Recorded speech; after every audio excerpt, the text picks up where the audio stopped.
Hi friends, எல்லோரும் எப்படி இருக்கீங்க? தொடர்ந்து நம்ம சேனலை சப்போர்ட் பண்ணுற எல்லாருக்குமே ரொம்ப நன்றி. ஆரம்பத்துலேருந்து இப்போ வரைக்குமே சப்ஸ்கிரைப் பண்ணி பார்க்குற எல்லா நல்லுள்ளங்களுக்கும் ரொம்ப ரொம்ப நன்றி. அதே மாதிரி நம்ம சேனலை புதுசாக பார்க்குறவங்க எல்லாருமே சப்ஸ்கிரைப் பண்ணி பார்த்தீங்கன்னா ரொம்பவே சந்தோஷமாக இருக்குங்க. அது ரொம்ப பெரிய சப்போர்ட்டாகவும் இருக்கும். ப்ளீஸ் சப்ஸ்கிரைப் பண்ணி பாருங்கள். ஆமாங்க, புதுசாக பார்க்குறவங்க சப்ஸ்கிரைப் பண்ணி பார்த்தீங்கன்னா ரொம்பவே ஹெல்ப்ஃபுல்லாக இருக்கும். நீங்கள் சப்ஸ்கிரைப் பண்ணிவிட்டு அப்படியே அந்த நோட்டிஃபிகேஷனே ஆன் பண்ணிட்டீங்கன்னா டெய்லி காலையில் நாங்கள் 11 மணிக்கு போடுற வீடியோ உங்களுக்கு வந்துடும். மண்டே டு சண்டே விடாமல் 11 மணிக்கு கரெக்டாக வந்துடும். ஒரு நாள் கூட கேப் போட மாட்டோங்க. நீங்கள் ஜாலியாக பார்க்கலாம், சரிங்களா? இது ஒரு பெரிய குடும்ப கதை, பெரிய காமெடி கதை. இதில் நிறைய ஆக்ஷன் இருக்கும், அதுக்கப்புறம் அப்பப்போ லவ்வும் இருக்கும், ரொமான்ஸும் இருக்கும், அதுக்கப்புறம் இன்னும் பல பல விஷயங்கள்லாம் இருக்கும். நீங்கள் எல்லாத்தையுமே ஜாலியாக பார்த்து என்ஜாய் பண்ணலாம். உங்களுக்கு ஒரு நல்ல என்டர்டெயின்மெண்ட்டாக இருக்கும். ஜாலியாக பார்த்து என்ஜாய் பண்ணுங்கள், சரிங்களா? சப்ஸ்கிரைப் பண்ணிவிட்டு பாருங்கள், ரொம்ப ஹாப்பியாக இருக்கும். எங்களுக்குமே ரொம்ப சப்போர்ட்டிவாக இருக்கும். அப்புறம் வீடியோஸ்க்கு மறக்காமல் லைக் பண்ணுங்கள், கமெண்ட் பண்ணுங்கள், ஹைப்பு கொடுங்க. ஹைப்பு கொடுக்கறதன் மூலயமா இந்த வீடியோஸ் பல பேர் போய் சேரும். ஸோ உங்களை மாதிரி கார்ட்டூன் ஸ்டோரிஸ் பார்க்குற எல்லாருக்குமே இது ரீச் ஆகும். ஏன்னா நம்ம ஸ்டோரி நல்லா இருக்குது, என்டர்டெய்னிங்காக இருக்குது, ஃபன்னாக இருக்குது, நிறைய சொல்கிறீங்க. ஸோ இந்த கதை எல்லாருக்கும் போய் ரீச் ஆச்சுன்னா நல்லா இருக்கும்ல. எங்களோட சேனலும் கொஞ்சம் டெவலப் ஆன மாதிரி இருக்கும். ரொம்ப கஷ்டப்பட்டு 3 வருஷமாக போராடிக்கிட்டு இருக்கோம். எப்படியாச்சும் ஒரு நாள் ஓரளவுக்கு ரீச் ஆகிடுவோம் அப்படிங்கிற நம்பிக்கையில் தான் போராடிக்கிட்டு இருக்கோம். இப்போ ஹைப்புங்கிற ஒரு ஆப்ஷன் யூடியூப் கொடுத்துருக்காங்க. ஸோ அதை நீங்கள் எல்லாருமே யூஸ் பண்ணி எங்கள் சேனலை கொஞ்சம் ப்ரொமோட் பண்ணி விட்டிங்கன்னா ரொம்பவே நல்லாயிருக்கும். ப்ளீஸ் எங்களுக்காக அதை பண்ணுங்கள். உழைப்பே உயர்வுங்கிற தாரக மந்திரத்தை வச்சுக்கிட்டு தான் நாங்கள் நம்பிக்கையோடு ஓடிக்கிட்டு இருக்கோம். கண்டிப்பாக ஒரு நாள் ரீச் ஆகுங்கிற நம்பிக்கை இருக்குது. நீங்களுமே அதுக்கு நல்லா சப்போர்ட் பண்ணுங்கள். ஆரம்பத்துலேருந்து இப்போ வரைக்குமே பயங்கரமாக சப்போர்ட் பண்ணுற எல்லாருக்குமே பெரிய தேங்க்ஸுங்க. இந்த ராகுலோட இதயத்தில் உங்கள் எல்லாருக்குமே ஒரு இடம் இருக்குதுங்க. அதே மாதிரி புதுசாக பார்க்குறவங்களும் சப்ஸ்கிரைப் பண்ணி பார்த்தீங்கன்னா உங்களையும் என் இதயத்துக்குள்ளே வாங்கி போட்டுப்பாங்க. கண்டிப்பாக சப்ஸ்கிரைப் பண்ணுவீங்கன்னு நம்புகிறோம். அதே மாதிரி வீடியோஸ் எல்லாத்துக்குமே மறக்காமல் லைக் கொடுத்துருங்க. நாங்கள் ஏற்கனவே சொன்ன மாதிரி ஹைப் மெயினாக பண்ணுங்கள், ஓகேங்களா? சரி, வாங்க இன்றைக்கி வீடியோக்குள்ளே போகலாம்.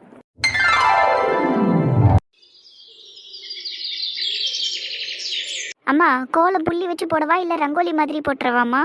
வான் விருப்பம்மா, என்னத்தையாவது ஒன்று போடு. ஏம்மா அவ்வளோ சலிப்பு? இல்லை, நம்மள யாருன்னா யார் வீட்டுக்குன்னா போய் எதனா பிரச்சனை பண்ணுறோமா? ஆனால் நம்மளை தேடி மட்டும் பாரு, ஒரு பிரச்சனையாக வந்துன்னு இருக்குது. அதான் எல்லாம் சுமூகமாக முடிஞ்சிருச்சம்மா. மனு தான் மணியை கல்யாணம் பண்ணிக்கிறேன்னு சொல்லிட்டாங்க. இப்போ என்ன பிரச்சனை ஆயிடுச்சு புதுசா? இப்போ கொஞ்ச நேரத்துக்கு முன்னாடி காலையில் அந்த பால் கறி வந்துட்டு என்ன அவங்க புள்ள கல்யாணமோ நிற்க போதாமே அப்படின்னு கேட்குறா என்னை பார்த்து. எனக்கு எப்படி இருந்துச்சு தெரியுமா? என்னம்மா சொல்கிறீங்க? அவங்களுக்கு எப்படி நம்ம வீட்டில் நடந்த பிரச்சனைலாம் தெரியும் முதல்ல? அதை என்ன கேட்டால் எனக்கு எப்படிம்மா தெரியும்? நான் அந்த பொம்பளைக்கிட்ட கேட்கவா முடியும்? ஏம்மா உனக்கு இந்த விஷயம்லாம் எப்படி தெரியும்னு? நான் எதையும் கேட்கல. அந்த பொம்பளையை நல்லா திட்டி விட்டு அனுப்பிச்சி விட்டேன். உனக்குலாம் ஒரு வேலையா இல்லையா? எங்கள் வீட்டு கல்யாணம்லாம் ஒன்றும் நிற்கலை, எல்லாம் நல்லபடியாக தான் நடக்க போதே, வந்து தின்னுட்டு போன்னு சொல்லியிருக்கிறேன் அதுக்கிட்ட. கரெக்டு, அவங்கக்கிட்ட அப்படி தான் பேசணும். ஆனால் அவங்களுக்கு எப்படி விஷயம் தெரிஞ்சது? ஒரு வேளை என் மாமியார் மூலியமாக தெரிஞ்சிருக்குமோ? இருக்கும். பின்ன உன் மாமியாருக்கு வேற என்ன வேலை இருக்குது? நம்ம வீட்டு விஷயத்தெல்லாம் உட்காந்து பேசின்னு தானே கிடக்குது அது. நான் தாம்மா வீட்டில் இனிமேல் யாருக்கிட்டனா பேசுகிறப்ப பார்த்து பேசணும். நேற்று அர்ச்சனா நைட்டு எனக்கு ஃபோன் பண்ணி எல்லா விஷயத்தையும் சொன்னான். நான் எல்லாத்தையும் ஹால்லேயே வேற உட்காந்து பேசி தொலைச்சிட்டேன்னா என் மாமியார் காதை நல்லா பட்டை தீட்டி வச்சு கேட்டிருப்பாங்க எல்லாத்தையும். அதனால தான் பற்ற வச்சுட்டு இருக்காங்க. ஆனால் பொழுது விடியறதுக்குள்ளே பற்ற வைப்பாங்கன்னு நான் கொஞ்சம் கூட எதிர்பார்க்கலாமா? அந்த அளவுக்கு ஃபாஸ்ட்டாக இருக்குது உன் மாமியார். சரி விடு, அதை பற்றி பேசி நின்றா இப்போ காலை டென்ஷன் தான் ஆகும் எனக்கு. பேரு கேட்டுப்போம் கிடக்கட்டுன்னு. சரிங்கம்மா.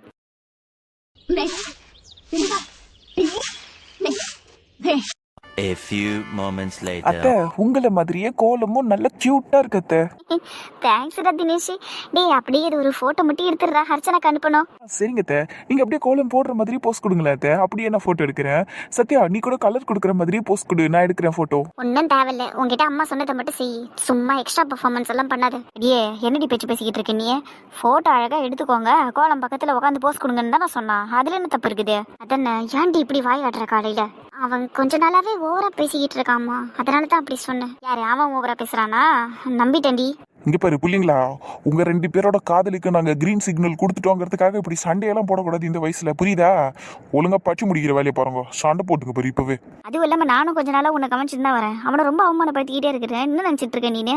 யாரும் இங்க கேட்க மாட்டாங்கண்ணா. இங்க பாருடியே, வாயை அளந்து வச்சு பேச சொல்லிட்டேன். தாத்தா, ஏன் பாட்டி என்ன திட்டிக்கிட்டு இருக்கீங்க? அவன் தப்பெல்லாம் பண்ணிட்டு போன மாதிரி செல்லண்டா நின்றுக்கிட்டு இருக்கான். அவனை எதுவும் கேட்க மாட்டீங்களா? ஐயோ, இவன் நம்ம பேசுனதெல்லாம் சொல்லிட்டானா நல்லா இருக்காது. அத்தை, மாமா, அவ ஒன்னும் என்ன அவமானம்லாம் படுத்தல. அவ என்கிட்ட நார்மலா தான் பேசிக்கிட்டு இருக்கா. கொஞ்சம் மிஸ் அண்டர்ஸ்டாண்டிங், அவ்வளவுதான். இனிமேல் சண்டை போட மாட்டோம். சண்டை போடாத வரைக்கும் பிரச்சனை இல்லை. எடியே, இப்போ நின்று பார்த்துக்கிட்டு இருந்தது போதும், உள்ள போய் குளிப்பா போ. அம்மா பாவாடை தவணி எடுத்துட்டு வந்திருக்கேன், அதையே குளிச்சுட்டு போடு போ. சும்மா இந்த சட்டை பேண்ட் எல்லாம் மாட்டிக்கிட்டு சுத்தாத. அந்த பாவாடை தவணியால தான் பிரச்சனையே வந்தது. சட்டை பேண்ட் போடுற வரைக்கும் எனக்கு எந்த பிரச்சனையும் இல்லாம இருந்துச்சு. சரி, நான் போறேன். எப்படி பேசிட்டு போறா பாருங்கம்மா இவ. உங்களுக்கு ஞாபகம் இருக்கா? நந்தினியும் இதே வார்த்தையை தான் நம்ம கிட்ட சொல்லுவா. ஆமாம் நந்தினி மாதிரியே தான் பேசுது, நந்தினி மாதிரியே தான் பண்ணுது. இந்த பாவாடை தாவணியெல்லாம் நந்தினி கட்டினா எப்படி நடப்பாலோ அதே மாதிரி தான் இதுவும் நடக்குது. ஆனால் என்ன சின்ன வித்தியாசம்னா, நந்தினியால் நடக்க முடியலன்னு வை, அந்த பாவாடை அப்படியே தூக்கிட்டு ப்ளஸ் சொறி விடுவா. ஆனால் இவ அப்படியெல்லாம் பண்ண மாட்டா, அழகாக அப்படியே நடந்து போகிறா பொறுமையாக. ஆமாம்மா, நந்தினி பாவாடை தாவணியில் கூட ரவுடி மாதிரி சுற்றிக்கிட்டு இருப்பா. எப்பா அதெல்லாம் நினைக்கும் போதே சந்தோஷமாக இருக்குதுமா. இந்த மாதிரியெல்லாம் நம்ம சிரிக்கணுங்கிறதுக்காக தான் அப்பாவை அப்படியெல்லாம் சுற்றிக்கிட்டு இருந்தா போல. இப்ப எல்லாரும் எல்லாத்தையும் நினைச்சு ஈன்னு பல்ல காட்டுறீங்க. ஆனா அப்ப என் பொண்ணு எவ்வளோ திட்டு வாங்குச்சு அந்த விஷயத்துக்குலாம். ஐயோப்பா, இப்ப கூட என்னால நினைச்சு பார்க்க முடியல. அவ்வளோ திட்டு வாங்கும் இந்த பார்வதி கிட்ட. ஆமாம்மா, அதெல்லாம் ஒரு திட்டு. நீங்கள் வாரு எடி வாடி உள்ளே போகலாம், போய் டீயை வைக்கலாம், தலை வலிக்குது காலங்காத்தால. ஆமாம்மா, போய் வைங்க போங்க. கோலத்தை போட்டு 1/2 மணி நேரம் ஆகுது, இன்னும் வாசலே நின்று பேசுனுக்குதுங்க. போங்க உள்ள. பேச்சை பற்றி அவருக்கு. சரி வா போவோம், எல்லாம் கேட்க வேண்டிய நிலமை நம்மளுக்கு. என்னக்கா பெரிய வீட்டு மருமவ இன்னும் வெளியே வரல?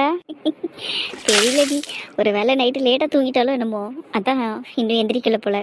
சரிக்கா, அப்போ பெரிய வீட்டுக்கும் சேர்த்து நம்மளே கோலத்தை போட்டுருவோம். சரிடி பிரியா, அப்போ நீ இந்த தண்ணி எல்லாம் தள்ளி விட்டுரு, நான் போயிட்டு கோலம் கலரெல்லாம் எடுத்துகிட்டு வந்துடுறேன். இதுதான் ரொம்ப கஷ்டமான வேலையை, இதையே பண்ண சொல்கிறியாக்கா நீ? சரி பண்ணுறேன் போங்க. A few moments later. இதெல்லாம் ரொம்ப பெரிய தப்பு. எப்படி நீங்கள் என்னை விட்டுட்டு கோலம் போடலாம்? ஏங்கா என்னை எழுப்பல? ஆமாம் போடி, எழுப்புறாங்களாக்கும். நாங்களே கஷ்டப்பட்டு வாசலை பெருக்கி தண்ணி தெளிச்சு அந்த தண்ணி எல்லாம் பக்கத்து வீட்டில் போகாத அளவுக்கு தள்ளி விட்டு அதுக்கப்புறமா கோலத்தை போட்டுட்டு எவ்வளோ அழகாக நின்று ரசிச்சுக்கிட்டு இருக்கோம். நீ நின்று ரசிச்சுட்டு போவியா? அதை விட்டுட்டு போலம்புறான். நிறைய ஹார்ட் ஒர்க்கு பண்ணியிருக்கீங்க போல. செம்மையாக இருக்குக்கா கலர் காம்பினேஷன் எல்லாம். அக்கா உண்மையிலே பயங்கரமாக இருக்குக்கா கோலம். எப்படி அக்கா உங்களால் மட்டும் இப்படியெல்லாம் போட முடியுது? அதுக்கெல்லாம் தனி திறமை வேணும்டி, திறமை அக்கா கிட்ட கொட்டி கிடக்குது. அதெல்லாம் சிரிச்சதெல்லாம் போதும். ஏன் இன்னைக்கு லேட் ஆயிருந்த? அதுவாக்கா, எல்லாம் இந்த ராகுல் தான்க்கா காரணம். நைட்டெல்லாம் என் உயிரை வாங்கிட்டாங்க்கா அவன். தூங்குறதுக்கே லேட் ஆயிடுச்சு. என்னடி நீ ஓப்பனா இருக்கேங்கிறதுக்காக இவ்வளவு ஓப்பனெல்லாம் எல்லாத்தையும் சொல்லக்கூடாதுரியே. என்னடி பிரியா பேசுற நீ? பின்ன தங்கச்சி தானக்கா சொல்லிச்சு, நைட்டெல்லாம் புருஷன் தூங்கவே விடலையா. ரொம்ப ஓப்பனா பேசுறமா நீ. அம்மா ரொம்ப தான் கிண்டல் அடிப்பீங்களே நீங்கள். அக்கா அவன் உண்மையிலேயே நைட்டெல்லாம் பேசிக்கிட்டே இருந்தாங்க்கா. இந்த மணி இப்படி பண்ணிடுச்சுன்னு புலம்பி தள்ளிக்கிட்டே இருந்தான். நைட்டெல்லாம் அழுதுகிட்டு வேற இருந்தான் அந்த நாய். நான் அவனை எப்படியோ கஷ்டப்பட்டு சமாதானப்படுத்தி தூங்க வச்சுட்டு நான் தூங்குறதுக்குள்ளே போதும் ஆயிடுச்சு. அவ்வளவுதானா? பின்ன வேற என்ன நினைச்சீங்க? ஐயோ, நீங்க 2 பேர் இருக்கிறீங்களே, உங்ககிட்ட எல்லாம் பேசவே கூடாது. போறேன் நான் உள்ள. ரொம்ப நல்லதா சிரிக்கிறீங்க. தள்ளுங்க, வைய விடுங்க, நான் போறேன். கோச்சிக்காதடி, நீ சொன்னதை நாங்கள் அப்படிதான் புரிஞ்சுக்கிட்டோம். யாரா இருந்தாலும் அப்படி தாண்டி புரிஞ்சுப்பாங்க. இனிமேல் பேசுறப்ப தெளிவா பேசி பழங்க, சரி? ஐயோ எனக்கு வெக்கமா வருது, நான் போறேன்.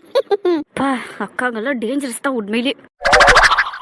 என்னங்க ரொம்ப டென்ஷன் போல காலையிலேயே 2வது டீ கேட்டு வாங்கிட்டீங்க? டென்ஷன் இருக்காதா என்ன? டீயே குடு. அதான் எல்லா பிரச்சனையும் இப்ப முடிஞ்சிருச்சுல்ல, இன்னும் என்ன டென்ஷன் உங்களுக்கு? பிரச்சனையெல்லாம் ஒன்றும் முடியல ஷில்பா, அதான் கூடவே இருக்குது. இத்தனை வருஷமா நம்ம கூடவே இருந்திருக்கு. என்னங்க சொல்றீங்க? என்னதாம்மா அப்பா பிரச்சனைங்கிறாரு? ஷில்பா சொல்லி வை ஷில்பா, என்னை யாரும் அப்பா நல்லா சொல்ல தேவையில்ல இந்த வீட்டில். ஏம்மா அப்பா அப்படி பண்றாரு? நானே இன்னும் கொஞ்ச நாள் தான் இந்த வீட்டுல இருக்க போறேன். வாய் விடு, காலையில அழ ஆரம்பிச்சிட்டு கண்ணெல்லாம் நோண்டிடுவேன் சொல்லிட்டப்போ. நீ பத்திரம் எதுக்கு வெளியே வந்த? ரூம்குள்ள போய் இருப்பா. சும்மா என்கிட்ட எல்லாரும் கோவப்பட்டுக்கினே இருக்காதீங்க. நான் எவ்வளவுதான் சாரி கேட்கறது, ரொம்ப தான் பண்றீங்க. என்னால ரூம்குள்ளேயே ரொம்ப நேரமும் இருக்க முடிய மாட்டேங்குது. பசிக்குது வேற எனக்கு. எதனா சாப்பிட்றதுக்கு இருந்தா கூட நான் பேசாம ரூம்குள்ள எடுத்துன்னு போயிட்டு சாப்பிட்றேன். ஆமா, நீ கெட்டுக்கு காலையில சோறு வேற உனக்கு. அதுவும் 8:30 மணி கூட ஆகல, அதுக்குள்ள டிஃபன் வந்து நிக்கிறான். எங்க பாரு, நான் இன்னும் சமைக்கல, செஞ்சுட்டு கூப்பிடுறேன், வந்து தின்னு. அப்போ சோறு கூட இனிமேல் நீங்களாம் எனக்கு போட மாட்டீங்களா? பாரு, தொடப்பக்கிட்டே எடுத்துன்னு வெளுத்துருவேன் சொல்லிட்டேன். போடி முதலிங்கிறது. ஏன்னா பொம்பளை பொண்ணா வீட்டில் எதனா ஒரு வேலையை இழுத்து போட்டு செய்யணும். அதை விட்டுட்டு சோறு இன்னிக்கிட்டு இருக்க. மூஞ்ச முகரையும் பாரு, என் கண்ணு விடாடி நிற்காத நீ சொல்லிட்டேன். நான் போறப்போ நீ ரொம்ப பேசாத. நான் அர்ச்சனாக்கா வீட்டில் போய் சாப்பிட்டுக்கிறப்போ யார் வேணான்னு உன்ன அப்படியே ஒரு தட்டை கூட்டி எடுத்துட்டு போயிடு. அர்ச்சனா வீட்டில் போடலன்னா பிரியா வீட்டில் வாங்கிக்க. பிரியா வீட்லையும் போடலன்னா அப்படியே தெருவா போய் பிச்சை எடுத்து தின்னுப்போ. எரும மாடாட்ட வளர்ந்துருக்கே தவிர இதுக்கு சுத்த மூளை கிடையாது. எங்க நீங்க டீயை குடிங்க, நான் போயிட்டு டிஃபனை பாக்குறேன். சரி ஷில்பா. எங்க நான் உன்னை கேட்குறேன், தப்பா எடுத்துக்க மாட்டீங்களே? கேளு ஷில்பா, நான் ஏன் உன்னை தப்பா எடுத்துக்க போறேன்? இல்லை, உங்களை மாதிரி தான் எனக்கும் அவன் மேலே கோவம் நிறையவே இருக்கு. அடிக்க கூட நான் செஞ்சுட்டேன். ஆனாலும் என்னால் பேசாமலாம் அவகிட்ட இருக்க முடியாது. ஆனால் உங்களால் எப்படிங்க இருக்க முடியுது? அவகிட்ட சுத்தமாக பேசவே மாட்டேங்கிறீங்களே. அந்த அளவுக்கு என் மனசு வெறுத்து போயிடுச்சு ஷில்பா. எனக்கு அவளை பார்க்கறதுக்கு கூட விருப்பம் இல்லை என்னன்னு கேட்டா. சரி கோவப்படாதீங்க, எனக்கு புரியுது. ஆனால் நம்ம பொண்ணு இன்னும் 3 நாள் தான் இந்த வீட்டில் இருக்க போறா. அதையும் மனசில் வச்சுக்கோங்க. இந்த 3 நாள் நல்லபடியாக அவளுக்கு புத்திமதி சொல்லி, அவள் மாமியார் வீட்டில் அவளை நல்லபடியாக இருக்க சொல்லி நம்ம தான் அவளுக்கு அறிவுறுத்தணும். அதையும் மனசில் வச்சுக்கோங்க. நான் போய் என் வேலையை பார்க்குறேன். எதுவும் பிரச்சனை இல்லையே? அதெல்லாம் ஒன்றும் இல்லை. அப்புறம் ஏன் டல்லா இருக்க? சௌமியா எதனா கால் பண்ணால என்ன? இல்லை அந்த நான் இன்னும் கால் பண்ணல. எப்போ பண்ணுன்னு தான் காத்துக்கிட்டு இருக்கேன் நான். சரி, சப்போஸ் அவ உனக்கு கால் பண்ணான்னு வையா, நீ வழக்கமா பேசுற மாதிரியே பயந்தே பேசு. கோவப்பட்டெல்லாம் பேசிடாத. அப்புறம் அவ உஷாராயிட்டு எங்கன்னா ஓடி போயிடுவா. சரியா? பார்த்து கேர்ஃபுல்லா பயந்தே பேசு. ம் சரிடி. நந்தினி என்ன? சாரிடி எல்லாத்துக்கும். பரவாயில்ல விடுன்னு சொல்லிட்டேன்ல. எவ்வளோ சாரி தான் கேட்டுக்கிட்டு இருப்ப? எரிச்சலா இருக்கு நீ சாரி கேட்கறது எனக்கு. சரி இனி கேட்க மாட்டேன். ஆனால் ஒரே ஒரு முறை மட்டும் இப்போ கேட்டுக்கிறேன்டி. எல்லாத்துக்குமே சாரிடி. நான் எதுவுமே வேணும்னே பண்ணலடி. நீ எப்போவுமே எங்கள் வீட்டுக்கு மருமகளாக வரணும். நீ தான் எனக்கு அண்ணி ஆகணுங்கிறது என் மனசில் இருக்கிற ஆசை. அது நீங்காத ஆசைடி. நீ அண்ணனை என்னைக்கு கல்யாணம் பண்ணிக்கிறீங்களோ அப்போ தான் என் ஆசை நிறைவேறும். உங்கள் கல்யாணம்லாம் நடக்கவே கூடாதுன்னால நான் என்றைக்குமே நினச்சதே இல்லைடி. அதை நீ நம்ப முதல்ல. மற்றவங்களை பற்றி கூட எனக்கு கவலை இல்லை. நீ என்னை நம்பினா போதும். சரிடி, எனக்கு தெரியும். நீ என்னை தவிர வேற எவ்வளையும் அண்டியா ஏற்றுக்க மாட்டோன்னு எனக்கு நல்லா தெரியும். அதனால நீ எனக்கு இனிமேல் எதையும் எக்ஸ்பிளைன் பண்ணணும்னு அவசியம் இல்லை. விட்டுரு இந்த விஷயத்த. கல்யாணத்தை நல்லபடியாக பண்ணிக்கோ. ஓகேவா? சரிடி. ஆனால் உங்கள் அண்ணன் தாண்டி என்கிட்ட ஒழுங்காக பேச மாட்டேங்கிறாரு. நேற்று கூட போகிறப்ப அப்படியே வேண்டா வெறுப்பாக தான் என்கிட்ட போயிட்டு வரேன்னு சொன்னார். பின்ன கண்ணே மணியே முத்தே என் செல்லமே வாடி என் பட்டு அப்படின்னு எல்லாம் கொஞ்சிட்டு அடி போவாரு. நீ பண்ண வேலைக்கு உனக்கு ஆறி துப்பாம போனாரு என் அண்ணன். அதை நினைச்சு பெருமைப்பட்டு சந்தோஷப்பட்டுக்கிடியே. அதெல்லாம் சரிதாண்டி. அவர் என்ன கல்யாணம் பண்ணிக்கிறாங்கன்னு சொன்னதே பெரிய விஷயம்தான். ஆனாலும் நாளைக்கு நாளுங்கள்லாம் வைப்பாங்க. அதுக்கப்புறம் இந்த மெஹந்தி விடுறது சங்கீத்துன்னு எல்லாம் நடக்கும். அப்போ 2 பேருமே நல்லபடியாக சந்தோஷமாக இருந்தால் தானடி நல்லாயிருக்கும். அவர் ஒரு மாதிரி மூஞ்ச தூக்கி வச்சுக்கிட்டு இருந்தா நல்லா இருக்காது இல்லை? எனக்கு அதை நினச்சி தான் ஒரு மாதிரி கஷ்டமாக இருக்குது. புரியுது, கவலைப்படாத. எல்லாம் நல்லபடியாக நடக்கும்னு நம்பு. அவர் பேசினாரா? ஃபோன் எதனா பண்ணாரா ஊருக்கு போனதுக்கப்புறம்? அதெல்லாம் பண்ணலடி. நான் கூட நிறைய கால் பண்ணேன், மெசேஜ் பண்ணேன், எதுக்கும் ரிப்ளை இல்லை. அப்போவே புரிஞ்சுக்கிட்டேன் அவர் மூஞ்ச தூக்கி வச்சுக்கிட்டு தான் இருக்க போகிறாரு எல்லா ஃபங்க்ஷன்லேயும். சரி விடு, அதுதான் என் தலை எழுத்து. நான் என்ன பண்ண முடியும்?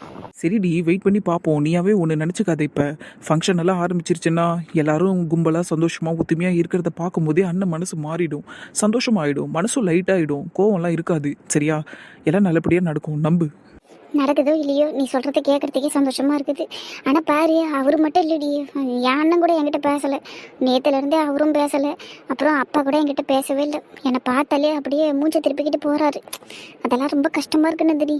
அதனால தாண்டி கல்யாணத்துக்கு முன்னாடி யார்கிட்டே சொல்ல வேணாம்னு நினச்சேன். எனக்கு ரொம்ப தர்ம சங்கடமாக இருக்குது இப்போ. கடவுளே. சரி, என்ன இப்போ உன் அண்ணனும் மாமாவும் உங்ககிட்ட நல்லபடியாக பேசணும். அவ்வளோ தானே? நான் பார்த்துக்கிறேன். நான் அவங்ககிட்ட பேசி சரி பண்ணிக்கிறேன். சரியா? 2 பேருமே உங்ககிட்ட நார்மலாக பேசுவாங்க. நாளைக்கு மனோஜ் அண்ணன் நல்லபடியாகவே உங்ககிட்ட நடந்து பாருன்னு நம்புவோம். சரியா? சரிடி, எனக்கு நீ இருக்கிறடி. எனக்கு நீ எல்லாத்தையும் சரி பண்ணிடுவேன். எனக்கு அந்த நம்பிக்கை இருக்குது. அதனால தான் இங்கே ஓடி வந்தேன் நான். பெரிய சிக்கலை ஏற்படுத்திட்டு அப்படியே ஒன்றும் தெரியாத அப்பாவி குட்டி பாப்பா போட்டு மூஞ்சி வச்சுக்கிட்டு நடிச்சு பேசுறியடி. அது ஒன்றால் மட்டும்தான் முடியும்.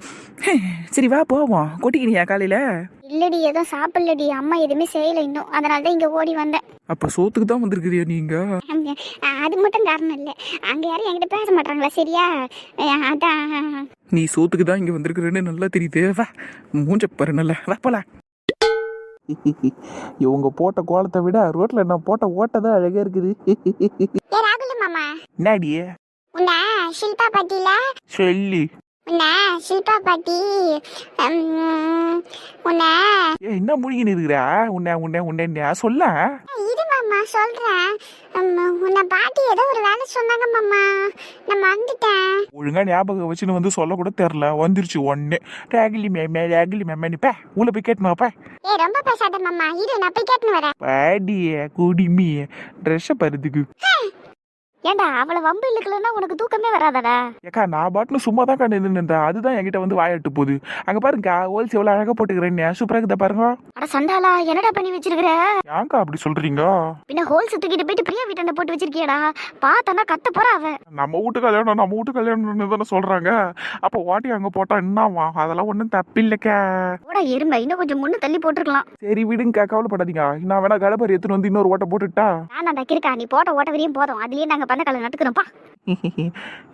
அர்ச்சனாக்காவை டென்ஷன் ஆக்கியாச்சு. சரி அர்ச்சனாக்கா, நான் போயிட்டு வரேன். பிரியாக்கா கிட்ட போயிட்டு வாசல்ல ஓட்டையை போட்டு இருக்கிற விஷயத்த சொல்லிட்டு வரேன். அவங்களும் கத்தட்டும். போடா சைக்கோ. போயிட்டு வரேன். பாய். இந்தம்மா மஞ்சள் குங்குமத்தை எடுத்துன்னு போய் வச்சுட்டு வந்துரு. ஏம்மா பால் அதுக்கப்புறம் தண்ணி எல்லாம் வைக்க சொன்னேன், வச்சுட்டியா? அதெல்லாம் எடுத்துகிட்டு போய் வச்சுட்டு வந்துட்டாத்த. சரிடாம்மா, அத்தை டென்ஷன்ல கத்திக்கிட்டு இருக்க, நீ ஏதோ தப்பா எடுத்துக்கத்தானே, எடுத்துட்டு போய் வச்சுட்டு வந்துரு. நல்ல நேரத்துக்குள்ள பந்தக்கால நட்டுறணும். அதண்டா ஓடுறா. அம்மா கூப்பிட்டீங்களா என்ன? ஏய், உன்னை நான் கூப்பிட்டு 1 மணி நேரத்துக்கு மேல ஆகுது. இப்போ வந்து என்னம்மா கேட்டுக்கிட்டு இருக்க? குளிச்சுட்டு சட்டை பேண்ட் எல்லாம் மாட்டின்னு வரதுக்கு லேட் ஆயிடுச்சா? என்ன வேணும் இப்போ உங்களுக்கு சொல்லுங்க. வாயை பாரு நல்லா. பாத்துக்கோங்க. தோபரே, உன் வாழெல்லாம் என்கிட்ட காட்டாத. எனக்கு வால் இல்லையே. பைத்தியத்துங்களுக்கு மத்தியில வாழ்ந்துகிட்டு இருக்கேன் நான். எனக்கு எப்பதான் பைத்தியம் பிடிக்க போதோ? அத்தை உன்னை சொல்லலடி அம்மா, மத்தவங்கள தான் சொல்லிக்கிட்டு இருக்கேன். அம்மா, நான் தான் உன்னை மஞ்சள் குங்குமத்தை எடுத்துட்டு போன்னு சொன்னேனே, அப்புறம் எதுக்குமா இங்கே நின்னுக்கிட்டு இருக்க? நீங்க கொடுத்தாதான் அத்தை நான் எடுத்துட்டு போறது. நீங்க உங்க கையிலே வச்சிருக்கீங்களே. கையில வச்சிருக்கேனா? ஆமா, சாரிடாமே, இந்த எடுத்துட்டு போ. ஒரே டென்ஷன்ஸ் ஆஃப் இந்தியாவா போச்சு அம்மாக்கு காலையில. உங்களெல்லாம் புள்ளியா வச்சுக்கிட்டு நான் என்ன காலையில நிம்மதியாவா இருக்க முடியும்? டென்ஷனா தான் சுத்திக்கிட்டு இருக்க முடியும். நான் என்ன சொன்னேன் உனக்கு? அந்த தோரணத்தை எடுத்துட்டு போயிட்டு வாசல்ல கட்டுன்னு சொன்னேனா? அதை செய்யறதை விட்டுட்டு எதுக்கு நின்று இழிச்சுக்கிட்டு இருக்க? நீ எடுத்துட்டு போ. காரணத்தை கட்டுனே நீங்க இப்பதான் சொல்றீங்க. முன்னாடி எல்லாம் சொல்லவே இல்ல. ஏய், சிரிக்காதடா, கோவம் வருது எனக்கு. எடுத்துட்டு போய் கட்டுடா. அதை சொல்லிட்டு இப்ப எடுத்துட்டு போ. சரி சரி. என்னாலலாம் செய்ய முடியாது. இதெல்லாம் அந்த மணிமேகலைக்கு செய்யற வேலை மாதிரி ஆயிடும். என்னாலலாம் அவளுக்காக ஒரு வேலையும் செய்ய முடியாது. போங்க. ஆமாம்மா, அவளுக்காக அவனால வேலையெல்லாம் செய்ய முடியாது. நான் உட்காந்து அழ மட்டும் செய்வான். விடிய மூஞ்சப்பாரு. ஏய், நீ இன்னும் மஞ்சள் குங்குமத்தை எடுத்துட்டு போலையா? நீங்க இன்னும் உங்க கையிலே தான் அத்தை வச்சிருக்கீங்க. அவன் கூப்பிட்டானே டக்குனு திரும்பிட்டேன்டி. இந்த எடுத்துட்டு போ. அம்மா குரங்கு சும்மா இரு. நீங்க கொடுங்க அத்தை. இந்த பொண்ணு இருக்கிறாளைய புருஷனை மதிக்கவே மாட்டேங்கிறாப்பா. இருடிய, நேற்று நைட்டெல்லாம் உன்னை அழுத்து டார்ச்சர் பண்ணேன். இன்னைக்கு நைட்டு பாருடிய, உன்னை என்ன பண்றேன் பாருடியா. சிரிக்க வச்ச கிச்சு கிச்சு கம்மூட்டி உன்னை எப்படி பண்றேன் பாருடியா. ஐயோ அம்மாக்குறாங்க. என்னப்பா, தோரணத்தை எடுத்துட்டு போயிட்டு கட்டினியா? இன்னும் நான் குனிஞ்சு எடுக்கவே இல்லை. அதுக்குள்ள கட்டினியான்னு கேக்குறீங்க. சரி போய் கட்டுறேன். காலைல டிஃபன் நான் பசிக்குது. ஓ, நீங்க அந்த மணி இருக்கீங்களே, காலையில ஏந்ததுல இருந்து சாப்பிடறதுக்கு இருக்கா, என்ன இருக்குன்னு கேட்டுக்கிட்டு இருங்க. ஏன்னா வீட்டுல சாமி கும்பிட்டுக்கிட்டு இருக்கோம், கந்துக்காலை நடணும். அது சம்பந்தமா எதனா வேலை இருக்கா? கொடுங்க, நான் செய்யறேன். இல்ல என்னென்ன வேலையெல்லாம் செஞ்சிருக்கீங்கன்னு ஏதாவது வாயில இருந்து ஒரு வார்த்தை வருதா உங்களுக்குலாம்? சோறு தான். அம்மா இனிமேல் நீங்கள் என்ன திட்ட கூட செய்யுங்க, பச்சை பச்சையாக கூட கேளுங்க. ஆனால் அவளையும் என்னையை சம்மந்தப்படுத்தி பேசவே பேசாதீங்க. எரிச்சலாக வருது. நான் இதெல்லாம் எடுத்துன்னு போய் கட்டிட்டு வரேன். எனக்கு ஒரு 6 லிக்ஸ் மட்டும் போட்டு வைங்க. யோ டப்பா மண்டையா, கதவு தரையா? இவ்வளோ நேரம் தான் கதவு தட்டிக்கிட்டு இருக்கிறது. கதவு தர. டப்பா மண்டையா? நானா? பொடி திறக்க முடியாது. பொடி திமிரு பிடிச்சவளே. யோ சந்தோஷ, ஏன் இப்படி பண்ணிக்கிட்டு இருக்க? கதவு திறந்து தான் வாயா. சாமி கும்பிட கூப்பிடுறாங்கய்யா உன்னா. நான் வரல போ. நான் அம்மா கிட்டேயும் சொல்லிட்டேன் நான் வரல போ. ஐயோ சரியான சிலுக்காத்தான் இருக்கிறீங்க நீங்க. வாங்கன்னு சொல்றேன்ல. சரி நீங்க வரலன்னா கூட பரவாயில்ல, கதவு திறங்க. என்னன்னு சொல்லிக்கிட்டு இருக்கா அப்புறம் திமிரு பிடிச்சவ. வரேன் இருடி மவள. என்னடி சொன்ன? நான் சிலுக்கா? நான் டப்பா மண்டேனா? சும்மா சாரி. என்னடி பண்ற? சும்மா கத்தாதரா. நீ பண்றதெல்லாம் டூ மச்சா இருக்குடி. பரவாயில்ல, நீங்க ரிலாக்ஸா இருக்கீங்கல்ல, எனக்கு அது போதும். உண்மையிலேயே டென்ஷன் எல்லாம் போயிடுச்சு நந்தினி. தெரிஞ்சு எல்லாத்தையும் பிளான் பண்ணி தானே வந்தேன். ஐயோ மாட்டினேன்னு. சரியான ஃப்ராடுடி நீ. ஆனா சரி விடியா. இப்போ என்ன உங்களை காம்ப்ரமைஸ் பண்ணுறதுக்கு வேறு என்ன பண்ணுறதுன்னு தெரில. அதனால தான் சரி கதவு திறந்த விட்டனே ஓடி வந்து அப்படியே பிடிச்சிக்கணும்னு நினச்சேன். அதை தான் பண்ணிட்டேன். சரி இப்போ நீங்கள் வாங்க சந்தோஷம், நம்ம போய் சாமி கும்பிடலாம். அவசியம் போய் ஆகணுமா? வாங்க, நீங்கள் அவங்க தங்கச்சிக்காக தானே சாமி கும்பிட்றோம் எல்லாரும். அதுவும் இல்லாமல் அதுக்கிட்ட பேசுங்க சந்தோஷ. பாவமாக இருக்குது பார்க்குறதுக்கு. ரொம்ப ஃபீல் பண்ணுது வேறு. நீங்களும் பேச மாட்டேங்கிறீங்க, மாமாவும் பேச மாட்டேங்கிறாருன்னு ரொம்ப ஃபீல் பண்ணுது. வந்து பேசுங்க அவர்கிட்ட. என்னாலலாம் அந்த பிசாசு கிட்ட பேச முடியாது நந்தினி. அவளுக்கு கல்யாணம் நடக்கணுங்கிறதுக்காக தான் நேற்று கூட அவளை சமாதானப்படுத்துறதுக்காக பேசினேன். இல்லைன்னா நான் அதை கூட பேசியிருக்க மாட்டேன். எப்படியோ மனு சமாதானம் ஆயிட்டான். இப்போ கல்யாணம் நடக்க போகுது. கல்யாணத்தை பண்ணிக்கிட்டு போட்டோம் இந்த வீட்டை விட்டு. என்னாலலாம் அவகிட்ட பேச முடியாது. இப்படியெல்லாம் பேசாதீங்க சந்தோஷ். இன்னும் கொஞ்ச நாள் தான் அவள் இந்த வீட்டில் இருக்க போறா. அவங்க இப்படியெல்லாம் கஷ்டப்படுத்தி அவளை நீங்கள் அனுப்பக்கூடாது. அவளை இங்கேருந்து அனுப்பி வைக்கிறப்ப சந்தோஷமாக தான் அனுப்பி வைக்கணும். இன்னும் கொஞ்ச நாளைக்கு தான் இங்கே இருக்க போறா. கல்யாணம் முடிச்ச கையோடு அங்கே போயிடுவா. கொஞ்சம் யோசிச்சு பாருங்க. உங்கள் தங்கச்சி இல்லாத வீடு எப்படி இருக்குன்னு யோசிச்சு பாருங்க. சொர்க்கம் மாதிரி இருக்கும்டி. அநியாயத்துக்கு வில்ல மாதிரி பேசுறியா நீ? இங்கே பாரு, நான் சொல்றது கேளுங்களா. கண்டிப்பாக உங்களாலெல்லாம் நிம்மதியாக இருக்க முடியாது அவள் போனதுக்கப்புறம். அதுக்கு முன்னாடியே நீங்கள் நல்லபடியாக அவகிட்ட பேசுங்க. அவளை சந்தோஷமாக அனுப்பி வைக்கணும். அதுதான் நம்மளோட முக்கியமான வேலையே. நீங்கள் வாங்க, வந்து முதல்ல அவகிட்ட பேசுங்க. சரி பேசுகிறேன். ஐயோ என் செல்ல குட்டிங்க, நீங்கள் குட்டு பாய்ங்க. நீங்கள் பெர்ஃப்யூம் நல்லா இருக்குதுப்பா. நீ இருக்கிய. ஆனால் இங்கே பாரு, நான் உனக்காக தான் அவகிட்ட பேசுகிறேன், அவளுக்காகலாம் பேசல. என்னமோ ஒன்று சந்தோஷ். படுத்துக்கிட்டு போத்திக்கிட்டா என்ன, போத்திக்கிட்டு படுத்துக்கிட்டா என்ன, எல்லாம் ஒன்று தான். நீங்கள் வாங்க. என்னடி வாங்கன்னு கூப்பிட்ற? வேற இல்லை, என்னமோ படுத்துக்கிட்டு தூங்கலான்னு சொன்னியா, அதான். இதனால தான் இந்த இம்சைக்கிட்ட இந்த ரொமான்ஸ் எல்லாம் நான் பண்ணுறது இல்லை. பண்ணால அது வேற மாதிரி யோசிச்சு இன்னமும் பண்ண ஆரம்பிச்சிடும். வா இம்சா வா, போயிட்டு சாமி கும்பிடுவோம். இதுவே கொஞ்சம் டூ மச்சாக இருக்குது. இது என்னடா சட்டை கலரு கருப்பா இதே? இல்லம்மா இது கருப்பு கிடையாது, டார்க் ப்ளூ. டார்க் ப்ளூவா? டேய் என்னடா இது? ஏன் என்னாச்சுமா? ஏன் ஷர்ட் கலரை வச்சு இவ்வளோ டென்ஷன் ஆகுறீங்க? டென்ஷன் ஆகாம பின்ன என்னப்பா? இது என்ன கலரு? இந்த மாதிரி கலர்லாம் போடக்கூடாது சாமி கும்பிட்றப்போ. நல்லா அழகா மஞ்சள் கலரு, இல்லை ஆரஞ்சு கலரு, இல்லை பச்சை கலரு, இல்லை சோப்பு கலர்னு போடணும். இல்லை நல்ல ப்ளூ கலரு, நல்லா பளிச்சுன்னு இருக்கிற மாதிரி போடணும். அது அம்மா புடவை கலரில் இருக்குதுல்ல, அந்த மாதிரி கூட போடலாம். நீ என்ன ஒன்றும் தெரியாத மாதிரி ஒரு கலரை போட்டு வச்சுக்கிற? சரிங்கம்மா, நான் இனிமேல் பார்த்துக்கிறேன், கேர்ஃபுல்லாக இருக்கேன். சாமி கும்பிட்றப்ப நீங்கள் சொன்ன கலர் ட்ரெஸ்ஸே எடுத்து போட்டுக்கிறேன். இன்றைக்குமே நான் இப்போ ரெட் கலர் ஷர்ட் மாற்றிக்கிறேன். என் நல்ல புள்ள பண்ணி அழகு புள்ள சொன்னது செய்கிற பாரு. Super super. சரி நீ சொக்காயை மாற்றி நீ வெளியே வா. உங்கள் அப்பா அங்கே வெளியே குழி தோண்டிட்டு கிடக்கிறாரு கம்பு நடுறதுக்கு. அதான் நம்ம பந்தக்கால் நட போகிறோம்ல, அதுக்கு குழி தோண்டிட்டு இருக்கிறாரு. சொக்காயை மாற்றி நான் அவர் கூட போய் நில்லுன்னு. சரிங்கம்மா. சரிப்பா. அப்புறம் மணிமேகலை கிட்ட எதனா பேசுனியாப்பா நீ? நேற்று கிளம்புறப்ப வரேன்னு சொல்லிட்டு வந்தேன், அதுக்கப்புறம் எதுவும் பேசலாமா? சரிப்பா. அப்பப்போ ஃபோன் பண்ணி பேசு என்ன. அது பாட்டுன்னு ஃபோன் அடிச்சுனே இருக்குதுல்ல உனக்கு. பேசு என்ன. சரிங்கம்மா, நான் பேசுகிறேன். சரிப்பா, நீ அப்புறமா அவகிட்ட மனசு விட்டு பேசு சரியா? இந்த 3 நாள்ல கல்யாணம் வேறு இருக்குது. 2 பேரும் நல்லபடியாக கல்யாணம் பண்ணிக்கினீங்கன்னா தான் நல்லாயிருக்கும் சரியாப்பா? நம்ம போய் பூச்சை வேலையெல்லாம் பார்க்குறேன் சரியாப்பா? சரிங்கம்மா. மனசை விட்டு பேசுங்கிறாங்க, ஆனால் அவகிட்ட மனசை விட்டு பேசுறதுக்கு எனக்கு என்ன இருக்குது? அவளே ஒரு ஃப்ராடு. ச்சே, அவளை நினச்சாலே எரிச்சலாக இருக்குது. ச்சே, கடவுளே, இரிட்டேட் ஆகுது எனக்கு. சரி, நான் போய் ட்ரெஸ்ஸை மாற்றிக்கிட்டு வெளியே போகிறேன். முதல்ல இரிட்டேட்டிங்காக இருக்குது எனக்கு. அம்மா எத்தனை முறைமா தண்ணி ஊற்றி கழுவிங்க? சும்மா ஒரு 5 டேச்சா தண்ணி ஊற்ற வேண்டியதான். எல்லாமே ஒரு கணக்கு தானம்மா உங்களுக்கு. நீ கேட்டா நான் சொன்னேன் அவ்வளோதான். அப்படியெல்லாம் இல்லை புஷ்பா, உங்கள் அம்மா சொல்கிறத நம்பாத. அவள் எல்லாத்தையும் கணக்காக தான் பண்ணிக்கிட்டு இருப்பா. அதெல்லாம் உண்மையிலே ஒன்றும் இல்லைடியே. நான் சும்மா சொன்னேன் அவகிட்ட. நிறைய மண்ணாக இருந்ததுடி மூங்கில் கொம்பில். அதனால தான் கழுவி சுத்தம் பண்ணுறதுக்கு 5 டேச்சா தேவைப்பட்டுச்சுன்னு சொன்னேன். வேற ஒன்றும் கிடையாது. அம்மா அடுத்து பாலை ஊற்றிடுவோம்மாம்மா. ஊற்றிடுமா. அம்மா குண்டனை கொடுங்க, நானே போய் பால் எடுத்துகிட்டு வரேன். இதிலெல்லாம் பால் ஊற்றி எடுத்துன்னு வந்துடுறதும்மா. பால் தூக்கு தனியாக இருக்குது, அதை அப்படியே தூக்கின்னு வா. ஆமாம்மா, ஒரு சடங்கையே உங்கள் அம்மா ரொம்ப பார்த்து பண்ணுவாங்க. நீ பால் தூக்கையே எடுத்துட்டு வா. சரிங்க அத்தை. எனக்கு வேலை இழுத்துடக்கூடாதுங்கிறதுனால தான் பால் டேச்சால இருக்கிற பாலை அப்படியே எடுத்துன்னு வாமான்னு சொன்னேன். இப்போ அவள் இதை குண்டானில் மாற்றி எடுத்துன்னு வந்தான்னு வையேன். இப்போ 2 பாத்திரம் வந்து சிங்கில் விடுமா, அதை யார் கழுவுறது? நான் தானே உட்காந்து கழுவின்னு இருக்கணும். அதுக்காக தான் அப்படி சொன்னேன். அப்போ ஒத்துக்கிற எல்லாம் கணக்காக தான் பண்ணுறேன்னு. கணக்குன்னு தான் ஒத்துக்கிட்டு போயாம்மா பார்வதி. இல்லைன்னா சுகு விடுற மாதிரி தெரில. அது சரிம்மா. ஏண்டியே எல்லாத்தையும் நான் கணக்காக தாண்டி பண்ணுங்கிறேன். போடிய ஏமாடியே நீ கூடுறா பாலை. தாங்கம்மா. புஷ்பா, உங்கள் அம்மா எல்லாத்தையும் கணக்காக தான் பண்ணிக்கிட்டு இருக்குன்னு ஒத்துக்குச்சு. நீ இருக்கிய அப்படியெல்லாம் ஒன்றும் கிடையாது போடி. சரி பார்வதி, சும்மா விளையாட்டுக்கு தான் அப்படி சொன்னேன். நீ நல்லபடியாக பூஜையை முடி. இப்போவே எனக்கு திருப்தியாக தாண்டி இருக்குது. கல்யாணமும் நல்லபடியாக நடக்கும்டி. பசங்களும் நல்லா அருமையாக வாழ போகிறாங்க பாரு. உன்னோட ஒன்று விட்டு கொடுக்காம சண்டை சச்சரவு இல்லாமல் நல்லபடியாக இருக்கணும்டி. அது மட்டும்தான் என்னோட வேண்டுதல். அதுவும் இல்லாமல் மணிமேகலையும் அவள் பண்ண தப்பையெல்லாம் சொல்லிட்டா. இப்போ அவன் மனசு மாறி அவளை எப்படியாவது ஏற்றுக்கணும். அவளை தான் கல்யாணத்துக்கு சம்மதிச்சிட்டான். ஆனால் அவளை அவன் ஏற்றுக்கணானா இல்லையானே தெரியல. எல்லாம் சரியாயிடும் பார்வதி, நீ வேணா பாரு. நாளைக்கு நலங்கு ஃபங்க்ஷன்லேயும் உன் புள்ள நல்லா ஆக்டிவாகிடுவான். எல்லாருக்கிட்டே சகஜமாக இருப்பான். மணிமேகலைக்கிட்டே நல்லபடியாக பேசுவான். நீ வேணா பாரு, நடக்கும். எல்லாம் நல்லபடியாக நான் தான் சரிதாண்டி. அம்மாடி புஷ்பா, அம்மா அப்படியே மஞ்சளை தடவிட்டே போகிறேன். நீ குங்குமத்தை மேலே போல் வச்சுட்டே வந்துடுனே. சரிங்கம்மா, ரொம்ப ஈஸியான வேலைம்மா இது. அது சரி. எம்மடி நல்லா அழகாக வச்சிருக்கிறம்மா. வட்டமாக போட்டு அழகாக வச்சிருக்கிற. சூப்பர்மா, இதே மாதிரி வச்சுன்னு வந்துடுனே. சரிங்கம்மா. அம்மா, நம்ம இந்த வேலையெல்லாம் மும்முரமாக செஞ்சுக்கிட்டு இருக்கோம். அங்கே ஷில்பாத்து வீட்டில் எப்படிம்மா வேலையெல்லாம் ஆகுதா இல்லையா? அதெல்லாம் அங்கேயும் வேலை மும்முரமாக தான் போய்கிட்டு இருக்குது. ஒருத்தரையும் விடாமல் துரத்தி வேலை வாங்குறாளாம். இப்போ தான் ராகுல் வேறு ஃபோன் பண்ணி சொன்னான். உடனே கம்ப்ளைண்ட் பண்ணிடுவான் அவன். ஆமாம் பாட்டி, சந்தோஷம் மாதிரி அவனும் ஒரு கம்ப்ளைண்ட் பாக்ஸ் தான். நீ சந்தோஷம்னு சொன்னதும் தான் ஞாபகம் வருது. அவன் பாட்டு சமைஞ்ச போனாட்டும் ரூம் கதவை சாத்திக்கிட்டு வெளியவே வரலையாண்டி. அவன் ரூமுக்குள்ளேயே தான் இருக்கிறான். ஏம்மா, எதனால? அந்த மணி அவனை பேச சொல்லி தொலை பண்ணினே இருக்குதாண்டி. அதனால ரூமுக்குள்ள கதவை சாத்தின்னு உட்காந்துக்கிறான். கடவுளே, எவ்வளோ நேரத்துக்கு அப்படி இருக்க முடியும்? சரியான அவன். என்ன பண்ணுறது, தொட்டாசி நீங்கள் வேறு அது. சரி நீ குங்குமத்தை வெய்ய, நம்ம வேலையை கிடக்கிட்டுன்னு முடிச்சிடுவோம். பேசிக்கினே இருந்தால் நல்லா தான் இருக்கும். ஆனால் டைம் அது பாட்டுன்னு போயிடும். ஆமாம்மா, நல்ல நேரம் முடியறதுக்குள்ளே இப்போ அந்த காலம் நட்டுறணும்மா. சீக்கிரம் முடிச்சிடுங்க.